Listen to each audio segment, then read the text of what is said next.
இப்படி ஒரு ட்விஸ்ட்டை இந்த பாப்பா கொடுக்கும்னு நான் எதிர்பார்க்கவே இல்லை. ஐயா வாங்க. அமித்ஷா அவர்களே, பிரபு சார் கேப்டனே மிரண்டிருக்காரு. ஒரு சில படங்கள் குதிரைக்கு முக்கியத்துவமாக கண்டா ஏதோ வர சொல் இந்த மாதிரிலாம் படங்கள் வந்தது. கதாநாயகர்கள்லாம் பில்டப்லேயே வாழ்ந்துட்டு போகிறாங்க. உனக்கு குதிரை ஓட்ட தெரியுமா? உண்மையா? நடிக்கிறது ஒரு சீனு தான் என்ன மாதிரி. பரவாயில்ல, அடுத்து 10 சீன் கொடுங்கப்பா. நீ தண்ணி தான் கொடுப்பேன், நான் ஒயிட் ட்ரம் அடிச்சுன்னு சொல்லுவான். வம்பா இது டேம் ரவி மாதிரி யாரையும் போய் கட்டிட்டு மாட்டிக்காதையா, வம்பா போயிடும். ராஜபுத்திரன் படத்தில் கராராக கந்துவட்டி வசூலித்த ஒரு நடிகர்.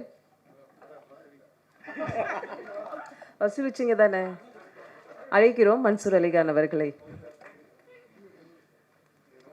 படத்திலேயே அதுதான் வச்சிருக்கோம். இல்லை, எல்லாத்தையும் எப்படி கூப்பிட்டீங்க? கவிதா மங்கையர்கரசி தொகுப்பாளினி அவர்களே, இது வரைக்கும் எல்லாத்தையும் எப்படி கூப்பிடுச்சு இந்த பாப்பா? இந்த படத்தில் கந்து வட்டி வசூலிப்பவராக இது தேவையா உங்களுக்கு? அதான் கவர்மெண்ட்டே வசூலிச்சுட்டு இருக்க ஜிஎஸ்டிங்கிற பேரில். பெரிய கொடுமைடா. இப்படி ஒரு ட்விஸ்ட்டை இந்த பாப்பா கொடுக்கும்னு நான் எதிர்பார்க்கவே இல்லை. ஐயா வாங்க. அமித்ஷா அவர்களே, ஐயா வணக்கம். இந்த படத்துக்கெல்லாம் அமித்ஷா வந்திருக்காரு. ஐயா சந்தான பாரதி சாருங்களா?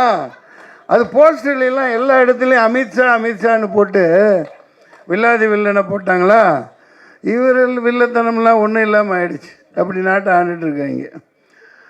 பெரியவர்களே, தாய்மார்களே, நீ ஏன்டா இன்ன வரைக்கும் வந்த இப்போ வேண்டா வர்ற? சின்ன வயசு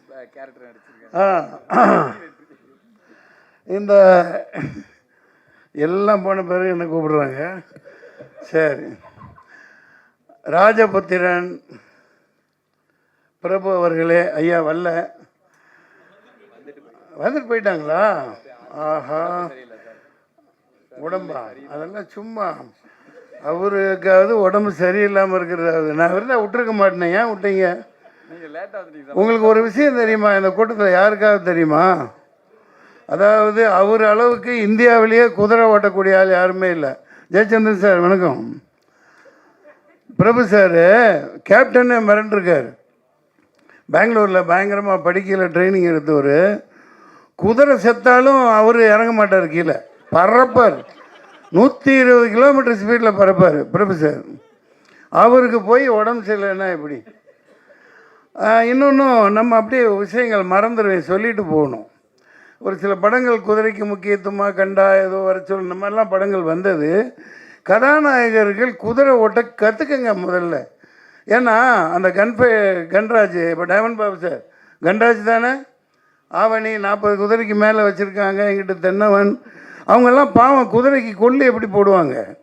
கதாநாயகர்கள்லாம் பில்டப்லேயே வாழ்ந்துட்டு போகிறாங்க. ஒரு குதிரை ஓட்டுற சீனா குதிரை கற்றுக்கணும். அது என்ன ஒரு 1000 2000 1000 10,000 கொடுத்து கற்றுக்கிறதுல என்ன? கற்றுக்க மாட்டேங்கிறாங்க. பில்டப்லேயே ஓடிட்டு இருக்குது. பில்டப்லேயே எல்லாம் ஓடுது. குதிரையும் பிழைக்கும், அவங்களும் பிழைப்பாங்க. அதனால் இது ஒரு தகவலாக இனிமேல் வர்ற கதாநாயகர்கள், உனக்கு குதிரை ஓட்ட தெரியுமா? உண்மையா? அதே 2 கால் குதிரையை சொல்லலை. அந்த பாப்பா இருக்குது, பயங்கரமான பாப்பாப்பா. கதாநாயகி பேர் என்ன? கிருஷ்ணபிரியா. அப்பா, அந்த கால ரேவதி மாதிரி இருக்காங்க, நல்லா வருவாங்க. ராஜபுத்திரன் பிரபு அவர்களே, ரஜபுத்திரன் கதாநாயகன் அவர்களே, ரஜ கஜ துர பதாகைகளாக வந்து எடுத்துக்கொண்டிருக்கும். ஏன் ரஜ கஜ பதாதைகள்னு இவங்களை சொன்னாங்க பாருங்கள். AK-47 மாதிரி தாளிகையாளர்களே மற்றும் நெல்லை சுந்தரராஜன் அவர்களே, மதிய நண்பரே, நிறையா இருக்காங்க இங்கே. ஐயா நிறைய பேசிட்டு போயிட்டாங்க, எல்லாத்தையும் பேசணும். பழைய ஜோக்கு தம்பி துரை அவர்களே, நான் விட மாட்டேன். நான் பழைய ஜோக்கு தம்பி துரை தான். தம்பி தங்கத்துறை, சாரி நான் இவங்கள மாதிரி போயிட்டேன். அவங்க கூட பழகினேன்னா அந்த பழைய ஜோக் அதை சொல்லி காட்டிட்டேன். நீங்கள் சொல்கிற ஜோக்கெல்லாம் புது ஜோக், நடக்கிறது தான் பழைய விஷயமாக நடக்குது.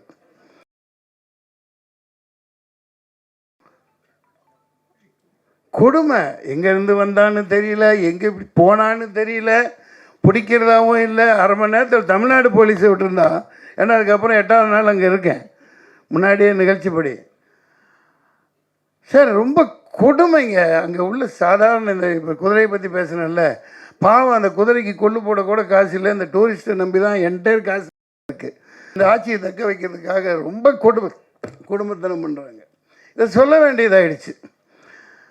அதாவது ஆள்றவங்களே வில்லனாக இருக்காங்க. நாங்கள் இங்கே யாரும் சந்தான பாரதியெல்லாம் பெரிய வில்லனே கிடையாது. நான்லாம் ஒரு வில்லனே கிடையாது. நம்ம அவர் இருக்கார் ஒன் ஷாட் ஹீரோ, நம்ம பேர் என்ன, சீனிவாசன். என்ன சீனிவாசன் ஐயா பேர்? டிஆர் சீனிவாசன். டிஎஸ்ஆரா? ஒரு எஸ் விட்டு போச்சா? அதனால் என்ன இப்போ நடிக்கிறது ஒரு சீனு தான் என்ன மாதிரி. பரவாயில்ல, அடுத்து 10 சீன் கொடுங்கப்பா. எல்லாத்தையும் மகிழ்ச்சியாக இருக்கணும், ஜாலியாக இருக்கணும். ஆனால் இந்த நாட்டை ஆள்றேன் விடமாட்டேங்கிறான். நாட்டை ஆள்ற எல்லாம் இங்கேயும் சரி அங்கேயும் சரி மக்களை மகிழ்ச்சியாகவே வச்சுக்க மாட்டேங்கிறான். மகிழ்ச்சியை வச்சுக்கிறேன் அப்படின்ட்டு டாஸ்மாக திறந்து விட்டு ஃபுல்லாக அடிச்சுட்டு போதையில் கிடக்க வைக்கிறான். காசு எப்படி வரும்? இது ஏன் நான் சொல்கிறேன்னா, சினிமா பார்க்க இவர் எங்கே தனஞ்சயன்லாம் போயிட்டாங்களா? பேசிட்டு கண்டுருவாங்களே, கேட்க மாட்டாங்களே. சிவா சாரும் இல்லையா? சரியாக போச்சு. அதாவது தேட்டரு போடுறவர் இருக்கார்ல, இங்கே அப்பப்போ வந்து மைக்க பிடிச்சிங்களே நீங்கள் தானே? ஆமாம். அதாவது இவர் கஷ்டப்பட்டு ரிலீஸ் பண்ணுறாரு, ஆடியன்ஸ் வரணுமே உள்ள. காசு இல்லை, காசு இருந்தால் தாங்க வருவான். இப்போ பாருங்கள், கொஞ்ச நாளில் ஸ்கூல் திறந்துடுவான். ஸ்கூல் ஃபீஸ் கட்டணுமா இல்லையா? புலகுட்டி உள்ளவனுக்கு தான் தெரியும், நாட்டாள தெரியாது. சார் எவ்வளோ கஷ்டம் சார். ஆட்டோக்காரங்க அந்த 1.5 மாதம் லீவ் இருக்குல்ல, அந்த லீவுக்குன்னு சேர்த்து காசு வாங்குறாங்களா இல்லையா? சார் நான் உங்களை நம்பித்தான் சார் இருக்கோம். வேறு ஒன்றும் பதில் சொல்ல முடியல. எலக்ட்ரிசிட்டி என்னங்க, ஈபி எவ்வளோங்க? அந்த காலத்தில் ஆட்டோவுக்கு மீட்டர் தான் சூடு வச்சான், இவன் மொத்தமாகவே சூடு வைக்கிறாங்க. முடியல. ஈபி அந்த பக்கம் ஜிஎஸ்டி. அதாவது மக்கள்கிட்ட காசை இருக்க விட மாட்டேங்கிறாங்க. சினிமாவை காப்பாற்றுறவங்க, சினிமாவை வாழ வைக்க யாருப்பா இருக்கா? நம்ம சங்கம் இது யார்? நம்ம இங்கேருந்து நாளைக்கு உருவாக்கலாம், நீங்கள் கூட உருவாக்கலாம். அதாவது வேணும், கம்பல் பண்ணணும். மத்திய அரசு என்னென்னமோ சும்மா இருப்பா, சினிமா ஓட வேணாமா? அதாவது ஏதாவது வசதி பண்ணோம், மானியம் இருக்குல்ல, அதெல்லாம் ஒழுங்காக கொடுக்குறாங்களா? மத்திய அரசு எல்லாத்துக்கும் கொடுக்க வைக்கணும், ஊக்குவிக்கணும். மக்கள்கிட்ட காசு இருக்கிற மாதிரி ஏதாவது பண்ணணும். தங்க விட மாட்டேங்கிறானே. பேங்க்கில் பணம் போட முடியுதா? ஒரு பைசா போட முடியல, என்னென்னமோ போட்டு எடுத்துட்றான். நான் கொஞ்சம் பணம் வந்துட்டு இருந்தது, ஃப்ளாட்டு விற்று வந்துட்டு இருந்துச்சா, ஒரு அம்மா அந்த பேங்க் ஆஃப் பரோடாவில், சார் ஒரு சின்ன சைன் பண்ணு. எதுக்குமா? ஒரு இன்சூரன்ஸ் சார் போடுங்க சார், பின்னாடி யூஸ் ஆகும். சரி, அப்படி சைன் போட்டு வந்துட்டேன். அதாவது அவனே பணம் எடுத்துக்கிறான். வருஷத்துக்கு 2 லட்சம் 2-3 பாலிசி சைன் வாங்கினாங்க. ஒரு மெடிக்கல் இதுக்காக ஒரு நண்பரை ரொம்ப இது பண்ணி, பணமே இல்லை, அப்போ ஒரு 2 லட்சம் அக்கௌண்ட்டில் போடுன்னா, எப்போ போட்டான்னு தெரியாது, மெசேஜ் வருது 2,18,000 முடிச்சிட்டாங்க அந்த இன்சூரன்ஸ். அதாவது எல்லாம் சுற்றி இந்த இன்சூரன்ஸ் நடத்துகிறவங்க எல்லாம் இந்த மோதியோட தோஸ்துகள் தான்.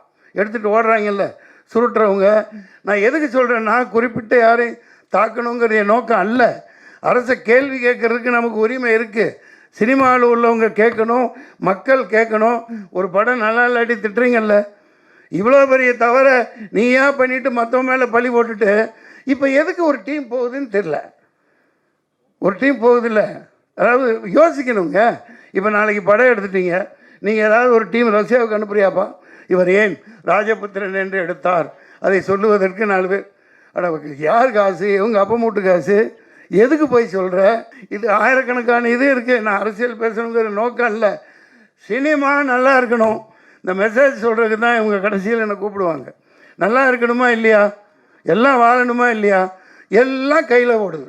அந்த செல்ஃபோனில் கண்ட கர்மத்தை காட்டுறாங்க. அவுத்து விட்டு எல்லாம் வீட்டுக்குள்ளே போனால் ஒன்று சோபாவில் காலை மேலே போட்டுட்டு இப்படியே பார்த்துட்ருக்கு. ஆக்கி போடுறது, அங்கே ஒன்று கேம் ஆடிக்கிட்டு இருக்குது. செல்ஃபோனை பார்த்துக்கிட்டே சினிமா பார்த்துட்ருக்கேன். சினிமா எப்படி ஓடும்?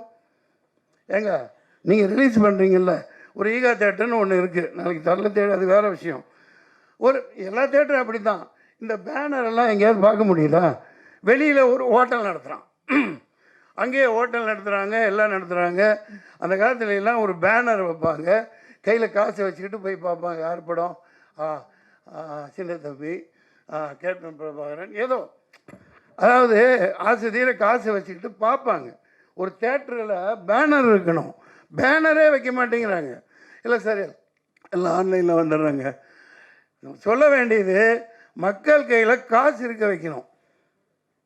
ஏகப்பட்டதை ஏற்றிக்கிட்டே போகிறான். டோல்கேட்டு போடுறான், ஜிஎஸ்டி போடுறான். அப்புறம் என்னென்னப்பா, படம் எடுக்காட்டியும் ஜிஎஸ்டி வாங்கிட்டே இருக்காங்கப்பா. மக்கள்கிட்ட காசு இருக்க மாட்டேங்குது. தங்கம் 80,000 ரூபா பவுனுன்னா இந்த நாடு விளங்குமா? இவனுங்களெல்லாம் தூக்கி போட்டு மிதிக்க வேணாமா? தூக்கி போட்டு மிதிக்க வேணாமா? ஒரு 4-5 வருஷம் 6 வருஷத்துக்கு முன்னாடி 30,000 தானே இருந்துச்சு. ஏன் ஏற்ற வர்ற? ஏன்னா கப்பல், ஏர்போர்ட்டு எல்லாம் தூக்கி கொடுத்துட்டான், தனியாக இருக்குது. அவன் பாலமாக கப்பலாக கொண்டு வருவான். கொண்டு வந்து இது ஒரு நடக்க வாய்ப்பு இருக்கா இல்லையா? என்ன நீ யார், ஆளுங்கட்சி பக்கமா? இல்லை சாயம் உட்காந்துருக்கீங்க, சொல்லுங்கள். பத்திரிகையாளர்லாம் கேள்வி கேட்கணும். இப்போ சில பேர் கடத்திட்டு ஏதோ ஒரு கஷ்டப்பட்டு ஒரு 2 பவுனை கொண்டாந்தா பிடிச்சிக்கிட்டு நாசம் பண்ணி ஏதோ பண்ணுறாங்களே. இப்போ குஜராத்தில் வந்து இறங்குது கப்பல். எவன் கேட்குறான்? அதான் நீ துறைமுகம். அவன் பாட்டு கப்பலில் 1000 கிலோ 2000 கிலோ 10,000 கிலோ கொண்டு வர்றான்.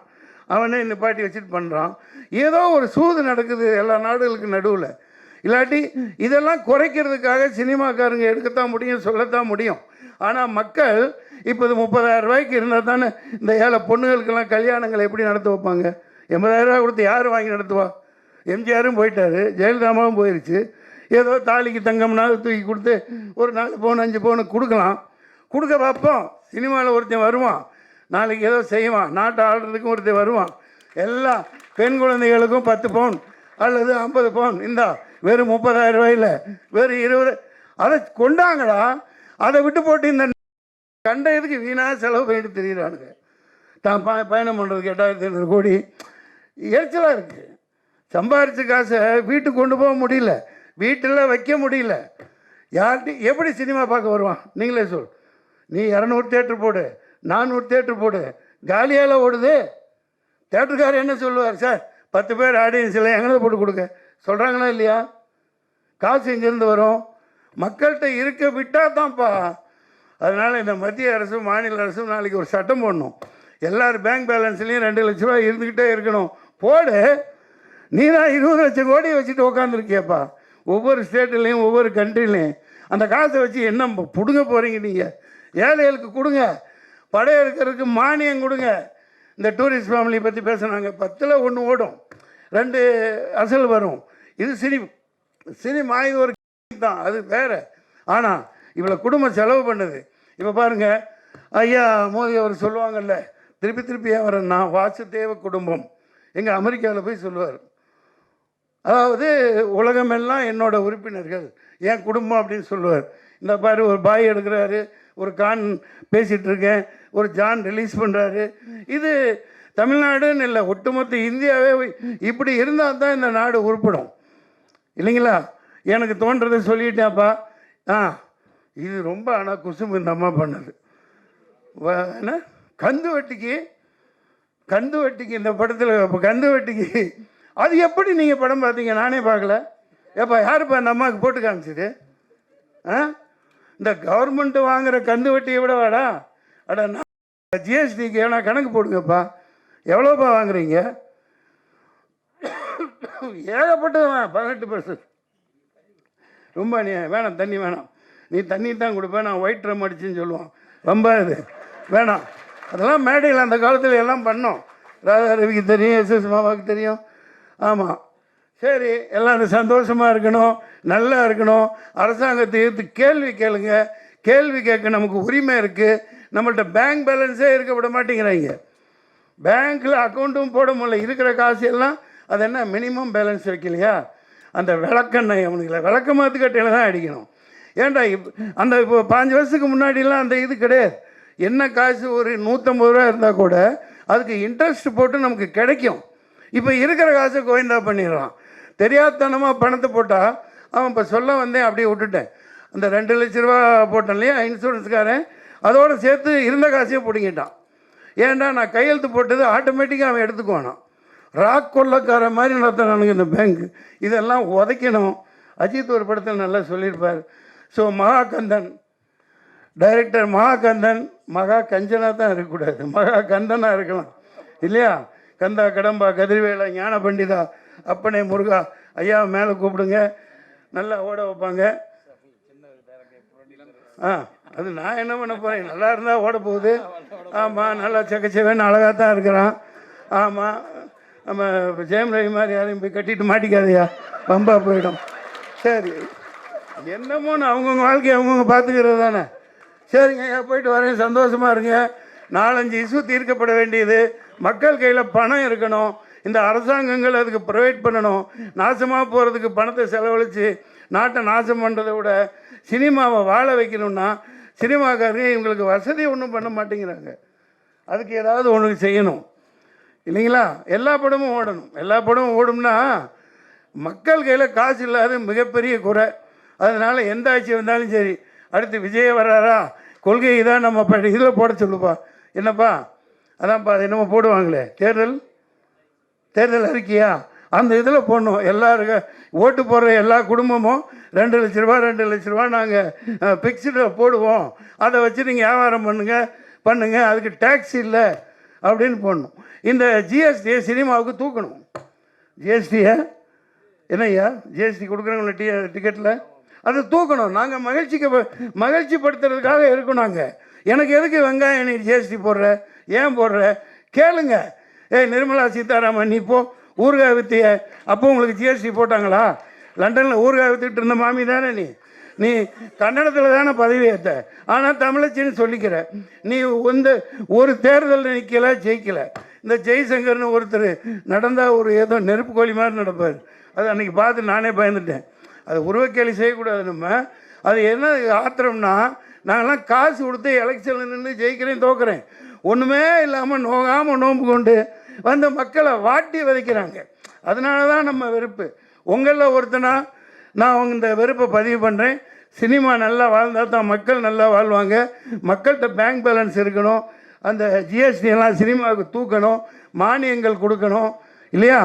நன்றி, வணக்கம், போயிட்டு வரேன். ஜாலியாக இருங்க, சந்தோஷமாக இருங்க. நன்றி, வணக்கம். எங்களுக்காண்டி அந்த மன்சூர் அலிகான் சாருக்கு நன்றி.